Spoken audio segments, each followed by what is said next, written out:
The dust came first, always. It rolled in off the flats like something alive, curling under the door of the Callaway General Store, settling into the cracks between the floorboards, coating the jars of hard candy and the bolts of calico fabric in a fine, gritty film that never truly went away. In the town of Harlan's Crossing, dust was not a visitor, it was a resident. It lived there the way the bitterness lived in the men who drank from noon onward at the Rusty Spur, the way cruelty lived in the mouths of women who had so little power of their own that they exercised it freely on those who had even less. It was into this dust, into this heat, into this particular cruelty that Clara Voss walked every morning. She was not a striking woman in the way that paintings and dime novels described striking women. She was not tall, not dramatically beautiful, not the kind of figure that made men stop mid-sentence when she passed. She was 26 years old, with hands already roughened from lye soap and hard water, with dark circles carved beneath gray eyes that had once been lively and now carried the careful, watchful look of an animal that has learned to anticipate pain. Her hair was brown, nearly black in wet weather, and she wore it pinned at the back of her neck with a practicality that some mistook for plainness. She was not plain. She was simply tired.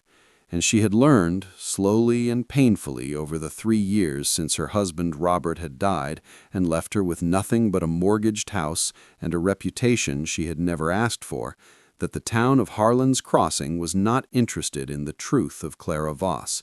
It was interested only in the story it had already written about her. The story went like this. Robert Voss had been well liked. He had been charming, the kind of man who remembered names and laughed loudly and bought rounds at the saloon with a generosity that suggested more prosperity than he actually possessed.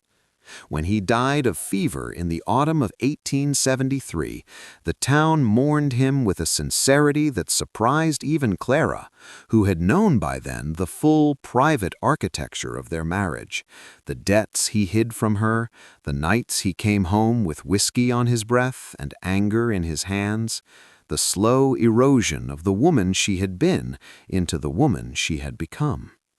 The town did not know these things. The town knew only that Robert Voss was dead at 31, and that his widow had sold the house within 6 months of his passing, and that she had taken in washing and mending, and had been seen once accepting coins from a man outside the hotel on a Saturday evening, though what she had delivered to him was a pressed shirt and a mended vest, which anyone with eyes and sense could have confirmed. No one confirmed it. The story was already better without confirmation. 3 years of whispers. 3 years of the women at the dry goods store falling silent when she entered, then resuming their conversation at a slightly higher volume as though she were not present, as though she were a piece of furniture that had arrived from somewhere unrespectable and could not help what it was.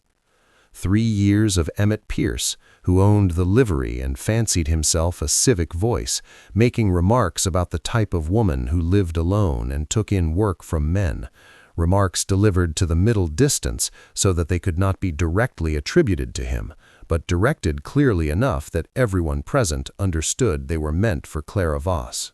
She endured it. This was the correct word, endured. Because endurance implies not strength alone, but the particular silent suffering of someone who has nowhere else to go and not enough money to get there and enough pride remaining that she will not collapse in view of the people who are watching for exactly that. On the morning that everything changed, Clara had risen before dawn, as she always did, to begin the first pressing of the week. She had 7 shirts, 2 dresses, and a set of table linens belonging to the Harlan Hotel, and she worked by lamplight at the ironing board she had positioned near the single east-facing window of the 2-room house she rented from Martin Elroy for $4 a month. Martin Elroy was not an unkind man, but he was a practical one, and he had made it understood in his roundabout and apologetic way that he could not hold the room for her beyond the end of the month if she fell behind again. She would not fall behind. She would not let herself.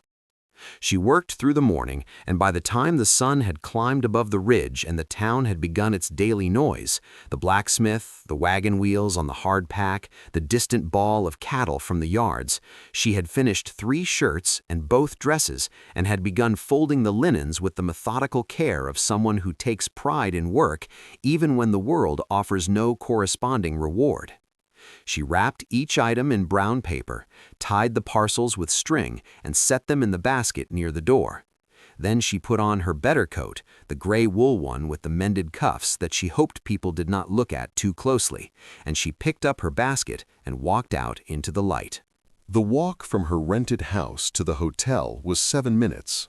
She had counted it once, idly, and the number had stayed with her the way useless numbers do. 7 minutes through the main street of Harlan's Crossing, past the barber, past the land office, past the rusty spur, which smelled of sawdust and sour beer even in the morning, past the bench outside Calloway's, where the old men sat in a row like crows on a fence line, watching everything with the unsettling attentiveness of people who have made observation their primary occupation. She kept her eyes forward.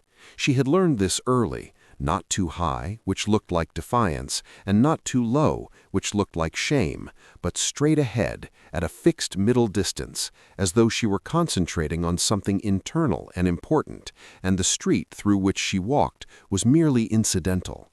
"Mornin', Mrs. Voss," said one of the old men on the bench.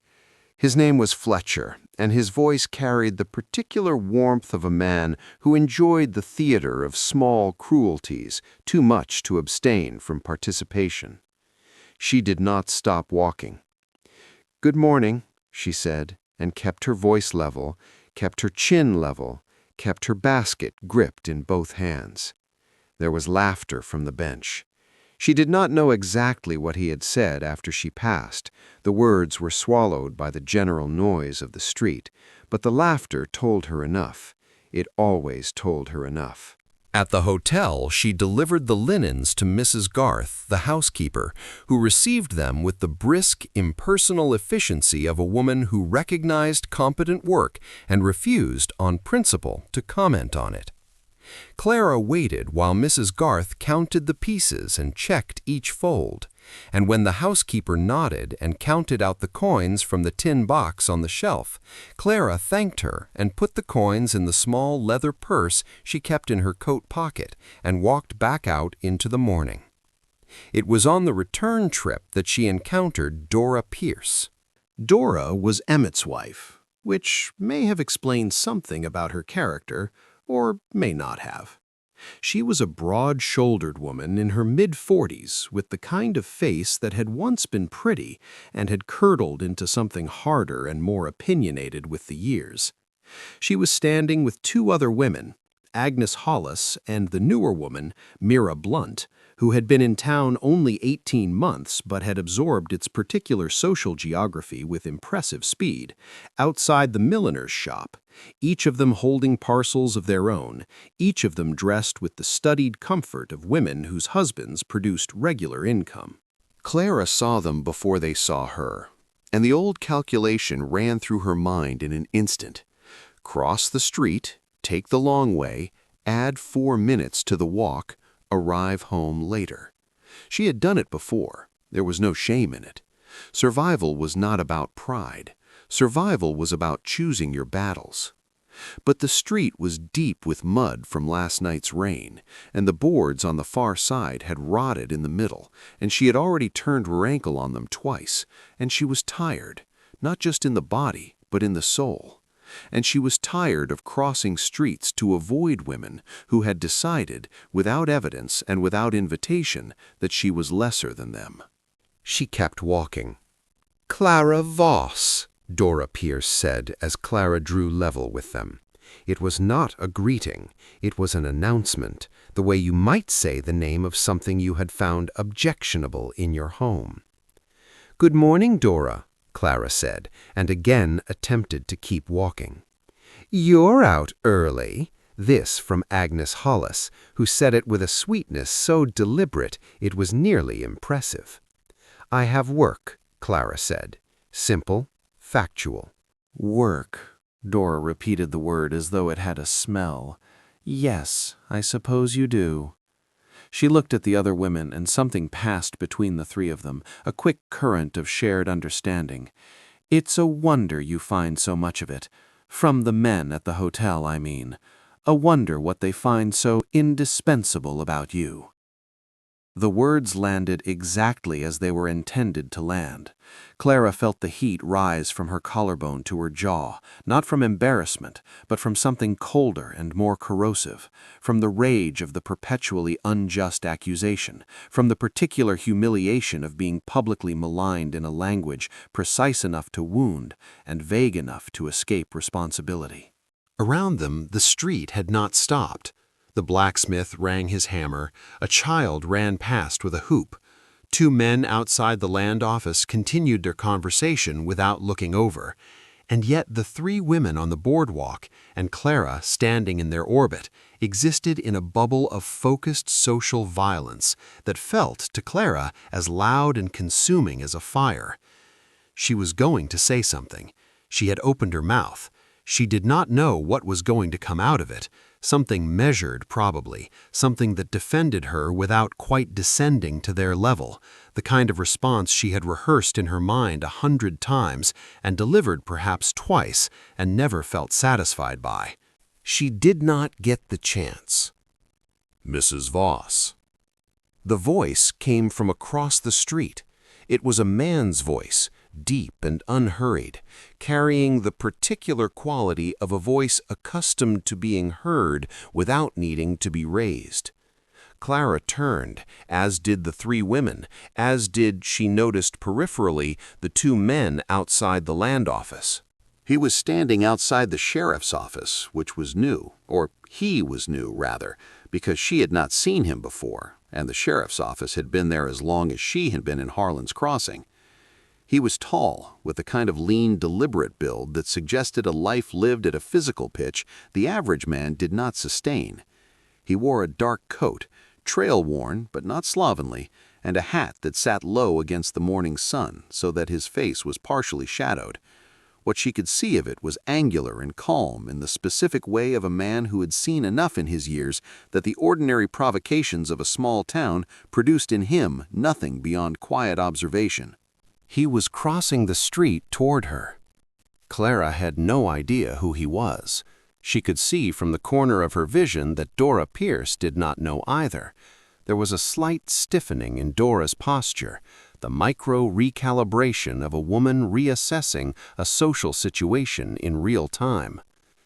He reached the boardwalk and stopped beside Clara, close enough that they were clearly, visibly together, close enough that anyone watching would understand that his approach had been intentional and specific.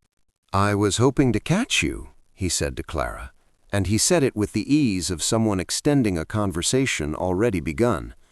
"I wanted to thank you for the work on the coat. It was well done." Clara stared at him. She had never seen him before in her life. She had never mended any coat belonging to him. His dark eyes, she could see now that he was close, were direct and completely steady, and there was in them a message she could read as clearly as text on a page. "Go with this. I am not your enemy." "Of course," she said, and her voice only caught for a fraction of a second. "I'm glad it suited." He looked then at the three women on the boardwalk, not with hostility, not with the challenging energy of a man picking a fight. He looked at them with the flat, assessing regard of someone cataloging information for future use. And this look, this particular measuring silence, was somehow more disconcerting to Dora Pierce than any verbal confrontation could have been. Dora opened her mouth and then closed it again. "Ladies," he said, with a cordiality so thin it was nearly translucent. He turned back to Clara. "May I walk with you a moment? I wanted to ask about some other work if you have the capacity." "I do," Clara said, and together they walked away down the boardwalk, and she was aware with every step of the three women watching them go, and she was aware also that her heart was hammering in a way she could not entirely attribute to indignation, and she did not know quite what to do with any of it. They walked in silence for a half-block before he spoke again. "I should tell you that I don't actually have a coat in need of mending," he said. His voice was very even. There was no amusement in it exactly, but there was something close, a kind of measured appreciation for the absurdity of a situation engaged rather than avoided. "I gathered that," Clara said. She was not yet sure of him. She had learned to be slow with trust, to hold it back like water behind a hand until she had determined where it would flow safely. "You're new in town." Arrived yesterday. My name is Cade Harlow. I've taken the deputy position under Sheriff Baines. She glanced at him sidelong. This explained the proximity to the sheriff's office, explained something about the quality of his bearing. Men who wore a badge in frontier towns were of two kinds, in her experience: the kind who had the authority and used it as a weapon, and the rare other kind who carried it as a weight. She could not yet tell which kind he was, though the morning had offered a preliminary indication. "Why did you do that?" she asked. She meant it directly. She did not know how to be indirect about direct things. It had never suited her nature, and she had stopped attempting it somewhere around year 2 of her widowhood. He was quiet for a moment. Not the silence of a man who doesn't know what to say, but of a man who is deciding how much of what he knows to give.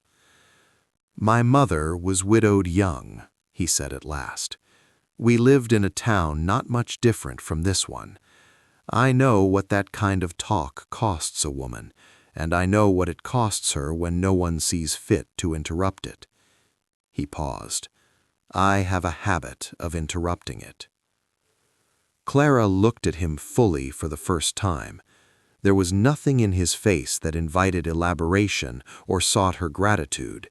He had stated a simple fact about himself, his history, his reflex, the particular moral geometry that caused him to cross a street, and he had offered it without performance and without expectation.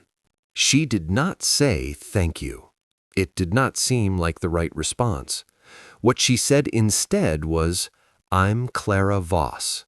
And the way she said it was the way she had said it in better years, before the dust and the whispers had gotten into everything, with a small and careful directness, with the barest suggestion of someone introducing herself from a position of modest dignity rather than defensive apology.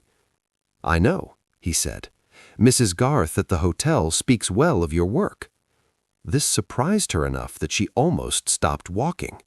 Mrs. Garth, who had never in 3 years offered Clara Voss a single word of personal acknowledgement beyond functional transaction. "She does?" "She does." Something in his tone suggested that he had made a point of asking, of gathering this information before any of the rest of it had happened, and the realization of this moved through Clara like warm water, unexpected and slightly disorienting. They had reached the junction where the main street met the lane that led to her house, and she stopped because there was nothing further she could pretend required forward momentum. "Mr. Harlow," she said. "Cade," he said. She considered this. "Cade," she said, and the name was different in her mouth than she expected, plain, without adornment, the kind of name that suited a plain and certain kind of man. "I appreciate what you did. I want you to know that I don't require, I'm not in the habit of—" She stopped. She was trying to say that she could manage herself, and that his gesture, while kind, should not be interpreted as an invitation for further involvement, but the sentence kept collapsing under the weight of its own protest. "I know you don't require it," he said simply. "Good day, Mrs. Voss." He turned and walked back toward the sheriff's office, and Clara stood at the junction with her empty basket and the coins in her pocket and watched him go, and she thought, well. She thought it the way you think a word when no other word exists for a thing, with the awareness that it is insufficient and accurate simultaneously. In the days that followed, Harlan's Crossing did what small towns do with new information. It processed Cade Harlow the way a digestive system processes something unfamiliar, with initial resistance, followed by gradual incorporation, followed by the slow realization that the introduced element was altering the chemistry of the whole. The men at the Rusty Spur assessed him the way men assess each other in frontier towns, through the particular gauges of physicality and disposition. He was clearly capable of violence, in the way that certain men are, not from aggression, but from the settled readiness of someone who has used physical force in the service of necessary purposes and is not troubled by the memory. But he did not look for occasions to demonstrate this. He sat at the bar and drank coffee, which some men took as an eccentricity and others took as a statement, and he listened more than he spoke, and when he spoke, the words were worth listening to. Emmett Pierce attempted, on the third day, to establish the social hierarchy that all dominant men in small towns attempt to establish with newcomers. Cade stopped walking. He did not turn dramatically. He simply stopped, the way a machine stops when the power is removed, and then turned, slowly, and looked at Emmett Pierce. He did not say anything for a moment. He let the silence do the work that silence does when deployed by the right person, which is to say, it became heavy and directional and landed squarely on the man who had spoken. "Pierce," he said. He had made it his business to know names. "I expect you're a man who values a good reputation." Emmett, who had not anticipated being addressed at all, nodded with the slight wariness of a man who smells a trap but cannot locate it. "Then you'll understand," Cade said, "how a man damages his own by using it to damage someone else's." He let another pause fall. "Especially a woman who can't answer back on equal terms." He did not wait for a response. He turned and continued on his way, and the silence behind him was of a different quality from the silence before he had spoken. It was the silence of recalibration, of social furniture being rearranged, of men looking at Emmett Pierce and making new small calculations about him. Emmett did not make public remarks about Clara Voss for the remainder of that week. Clara heard about it from Mrs. Garth, who had heard it from the land office clerk, who had been one of the men outside. Mrs. Garth delivered the information in her characteristic manner, without editorial comment, without apparent emotional investment, but with the slight precision of placement that indicates the speaker considers the information significant. Clara received it in the way she received most things from Mrs. Garth, with a nod, a thank you, and a concealment of the thing it had done to her interior. What it had done was this. It had cracked something. Not broken, not demolished. Cracked, the way ice cracks in a thaw. The way a thing that has been rigid for a long time develops the first suggestion of porousness.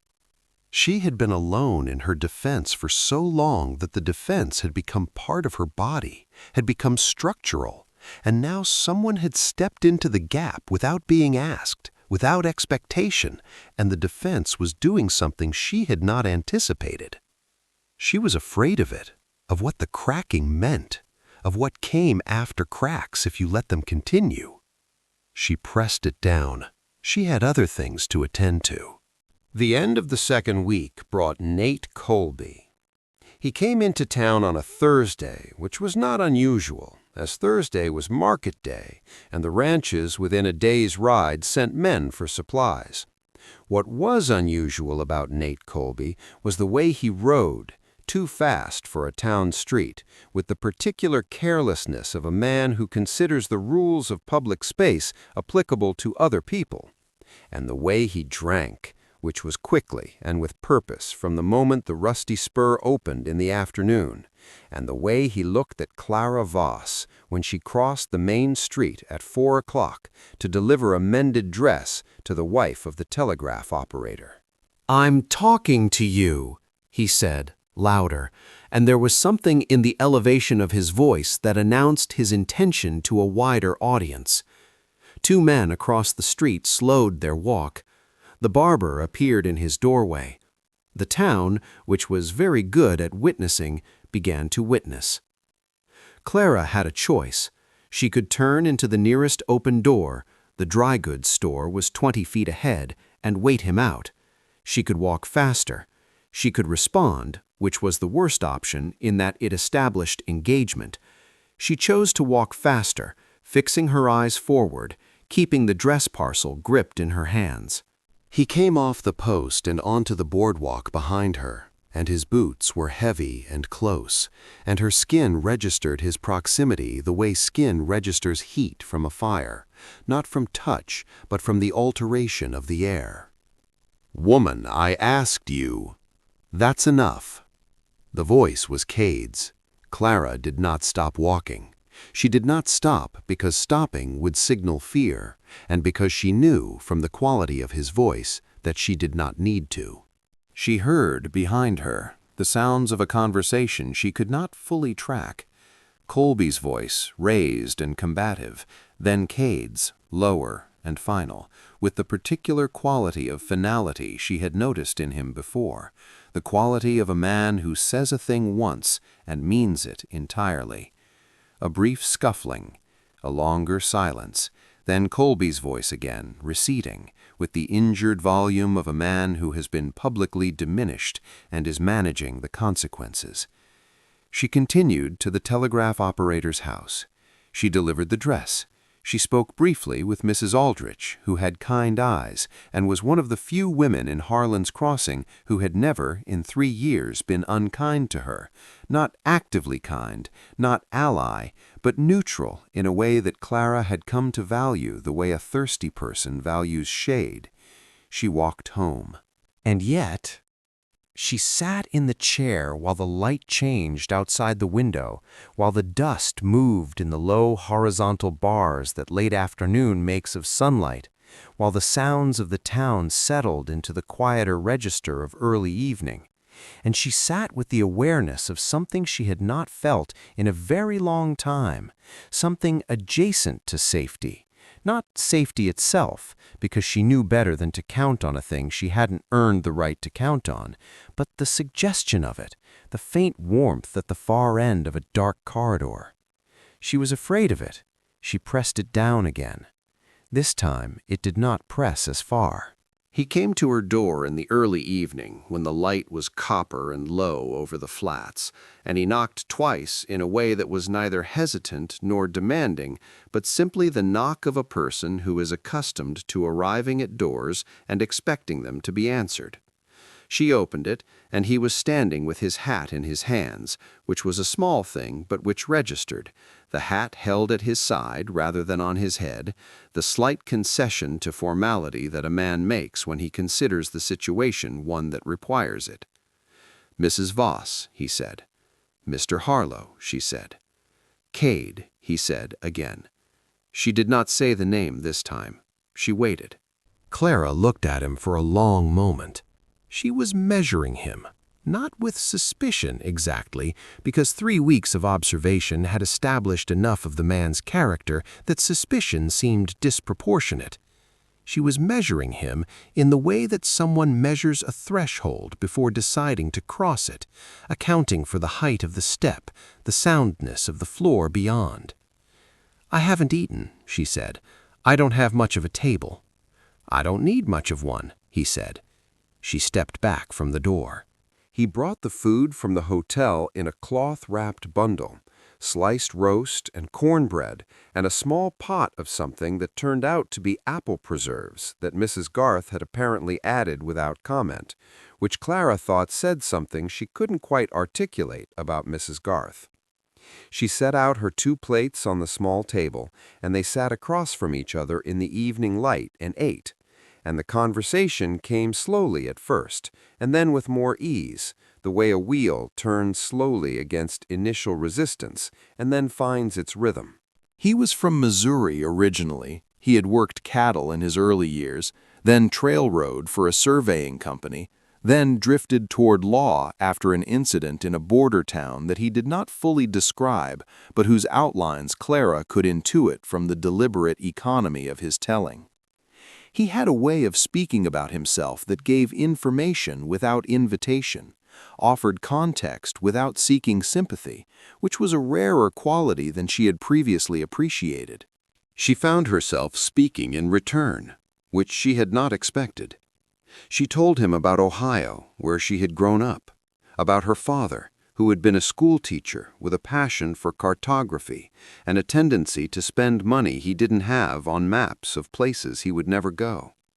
She told him about coming west at 19 with Robert Voss, who had been charming and promising and had promised things that the West could not ultimately support. She told him these things not to elicit pity, and not with the frantic relief of someone releasing pressure that has built for too long, but with the careful economy of a woman who has learned to tell the true story of herself in small pieces, testing the ground with each step. They sat at her small table long after the food was finished, talking as the room grew dark around them, and she lit the lamp and the moths came to press against the glass of the window. And at some point during this, she became aware that something in her was different than it had been at the beginning of the evening. Softer, perhaps, or fuller, or simply warmer in a way that she would not have been able to describe with precision, but would have recognized by its absence had she been asked to account for it. What followed was not sudden. Nothing true is ever sudden.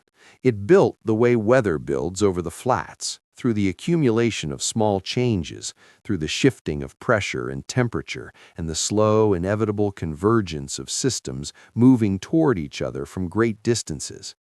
He came to supper twice more in the following week, and she began to anticipate these evenings with a care she did not fully admit to herself, pressing her better dress on those days, selecting the candles rather than the lamp because the light was gentler. In the mornings, she walked the main street with less of the gathered-in quality that had characterized her passage for 3 years, and if this was partly because Cade Harlow's presence in the town had altered certain social calculations, Emmett Pierce was markedly quieter, the benchmen less demonstrative, it was also partly because something internal had shifted, some weight redistributed, some structure adjusted to admit a small passage of air where there had been none. She told Cade when he came that evening. She told him because she would not have the story of it reach him second-hand, filtered through the particular coloring that Dora Pierce would give it. She told him directly, without editorial, just the facts of what was being said and by whom, and she watched his face while she said it. He was quiet for a moment after she had finished. Then he said, "Does it change anything for you? What's said?" Something in his face, very small, opened. Not a smile exactly, but the territory adjacent to a smile. The slight softening of features arranged habitually in composure that indicates, for those who know how to read it, the presence of something felt. "Then it doesn't matter," he said. What broke the quiet was the fire. Mrs. Teller opened it in her nightgown, blinking with the confused benevolence of the severely awakened, and took considerably longer than Clara's nerves could bear to understand what was being communicated. And then Clara had her arm and was walking her down the stairs and out into the street, which required much more effort than the ascending had, because Mrs. Teller had strong opinions about the pace at which stairs should be descended, and no amount of fire in the adjacent building was going to modify them significantly. It was not a rational decision. She would tell you that herself later, that it was not rational, that no one should go back for laundry, that she knew even in the moment that it was not rational. But 3 weeks of labor and a month's rent were the difference between managing and not managing, between staying and having to leave, and she moved toward the basket before reason could intercept the motion. She had one hand on the basket when the roof of the adjacent section gave a sound like a man taking a bad fall, a sudden heavy dropping, and the smoke became catastrophic, and she could not see, and she was coughing, and the heat had become something physical, a weight against her skin. When the coughing eased, she looked at him. His face was dark with smoke, and there was a burn on his left forearm where his coat had ridden up, and he had clearly been closer to the fire than was advisable. He was looking at her with an expression she had not seen on him before. The mask of composure he habitually wore was entirely gone, and what was under it was something raw and ungoverned, something that had not had time to be organized back into steadiness. She reached up without thinking and touched the side of his face. The gesture surprised her as much as it surprised him. She took her hand back quickly, or began to. He caught it, not dramatically, not in the manner of a dime novel, just caught it, held it, as though returning it to her without looking at it was not something he was prepared to do just yet. Around them, the street was loud with the fire and the bucket brigade and the voices of 30 people managing a crisis. Within the bubble of that noise, they were very quiet. "Your basket's gone," he said at last. His voice was rough from the smoke. "I know," she said. "I'll make it good." "You won't," she said, not angrily, just with the simple certainty of a woman who has taken too much from the world's charity and knows exactly where that road ends. "I'll manage it." "I know you'll manage it," he said. "I've been watching you manage it for 3 weeks. You manage everything." He paused. "But you don't have to manage all of it alone. Not anymore." The words sat between them, lit by the firelight, coated in the smell of smoke. The millinery was gone. The supply store was gone. Mrs. Teller was safe, wrapped in a blanket on the far side of the street, telling Mrs. Aldrich with great enthusiasm about having once survived a flood in Kansas that had been considerably worse than this. The sky above Harlan's Crossing was loud with orange and ember and the hissing of water thrown against wood. The investigation into the fire took 2 weeks. Cade drove it with the methodical precision that characterized everything he did, and at the end of it, Vickers was brought in on charges of arson and faced a circuit judge whose opinion of men who burned other people's livelihoods for commercial advantage was unambiguous and forcefully expressed. Harlan's Crossing recovered, as small towns do, not gracefully, not without argument, not without the usual accusations and counter-accusations about whose fault it was and who should pay and how the rebuilding ought to be organized, but it recovered. Mrs. Garth stopped Clara outside the hotel on a Tuesday in early November and said, with the deliberate quality of someone delivering a prepared statement, "Your work has always been good, Mrs. Voss. I should have said so before." She did not wait for a response. She went back inside. Clara stood on the boardwalk with the cold November wind coming off the flats, with the dust settled under the weight of autumn's first real chill, with her coat collar up and her basket over her arm, and she let herself feel the weight of that sentence, its small completeness, its slight redemptive quality, the particular way it landed in the place where 3 years of opposite messages had accumulated. Then she kept walking. She was meeting Cade at 4 o'clock at the edge of town where the road bent toward the flats and the view opened out to the full breadth of the western distance, the flat, enormous, merciless, beautiful distance, which had always seemed to her both oppressive and consoling, because distance is both of those things simultaneously. It had been his suggestion 2 days ago, delivered with his characteristic directness. Would she walk with him to the edge of the road and watch the late light on the flats, because there was something he wanted to say to her, and he preferred to say it with that view in front of them, rather than in the smaller dimensions of a room. She had said yes, and had not asked what he wanted to say, and had spent the subsequent 48 hours both not thinking about it and thinking about nothing else, which is the very specific condition of a person who has decided to let a thing arrive in its own time rather than going to meet it halfway. He was there when she arrived, standing at the bend in the road with his coat against the cold in the late afternoon light laying itself across the flats in the long gold bars of November, and his hat was in his hands again, at his side, and he looked at her when she came around the bend with the look of a man who has been rehearsing something and has just decided to abandon the rehearsal in favor of the unmediated truth. She stood beside him and looked at the flats and let the cold air and the gold light and the enormous silence of the open country be around them for a moment. "I want to stay," he said, "in Harlan's Crossing. I've told Baines I'll take the deputy position permanent if he'll have me. I wasn't sure when I arrived whether this was the kind of place worth staying in." He paused. "I am now." She turned to look at him. "I want to court you properly," he said. "I want to be clear about that. I'm not a man who proceeds sideways or by suggestion. I am asking you directly whether that is something you would permit." The word permit, she almost smiled at it, the formal, careful weight of it, the way it acknowledged her sovereignty over the question, the way it refused to assume. "Cade," she said. "Clara," he said. And in the way he said it, her name in his mouth with no prefix, just the name itself, just Clara, just the two syllables of her, offered with the complete steadiness that was the truest thing about him, she heard everything else that was in it. The wind moved across the flats, lifting the dry grass and setting it down again. The light was going, turning from gold to copper to the deep bruised rose that the sky makes in the west in the moments before dark, when the whole country seems to hold its breath and reconsider itself. "Yes," she said, "I would permit that." He did not whoop. He did not reach for her.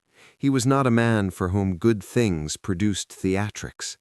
He stood very still for a moment, and then he looked at her with that expression again, the one from the night of the fire, the one without the mask, the one that was simply him, unguarded and present and entirely directed at her. Then he offered her his arm. She took it. They stood at the edge of the road and watched the last of the light leave the flats. Two people at the boundary between the known and the open, the town at their backs and the vast, cold, gorgeous country before them. And the quiet between them was the right kind of quiet now, the kind that is not absence, but fullness, not the silence of people who have nothing to say, but of people who have found a language that does not require speaking. In Harlan's Crossing, the lamps were coming on in the windows, one by one down the main street, the yellow warmth of them gathering in the early dark. Somewhere in the rusty spur, a man was playing a guitar, badly, but with great enthusiasm. The blacksmith had closed his forge. Mrs. Teller was eating her supper and telling Mrs. Aldrich about the flood in Kansas again. Martin Elroy was tallying his rent book. Emmett Pierce was quiet. Dora Pierce was quiet. The dust had settled. Clara Voss stood at the edge of town with her hand on the arm of a steady, certain man, and the 3 years of whispers and the weight of them and the cost of them and the particular lonely endurance of managing all of it alone were not gone. She was not foolish enough to believe that things disappeared simply because something better arrived, but they had shifted into their proper proportion. They had become the past. And the past, she had learned, is lighter than the present. It only seems heavier until you find a reason to put it down. The last of the light went. The stars came on, indifferent and beautiful as they always do in the West. More stars than you think are possible, more than you can count, more than you can want, blazing across the enormous dark with the absolute certainty of things that have nothing to prove. She breathed in the cold air. She felt the solidity of his arm beneath her hand. She thought, well, and then she thought nothing at all. She simply stood in the quiet and the dark and the cold, with the town at her back and the country ahead, and a man beside her who had crossed a street to say her name. And she let herself, for the first time in a very long time, simply be there. Which was enough. Which was, in fact, everything.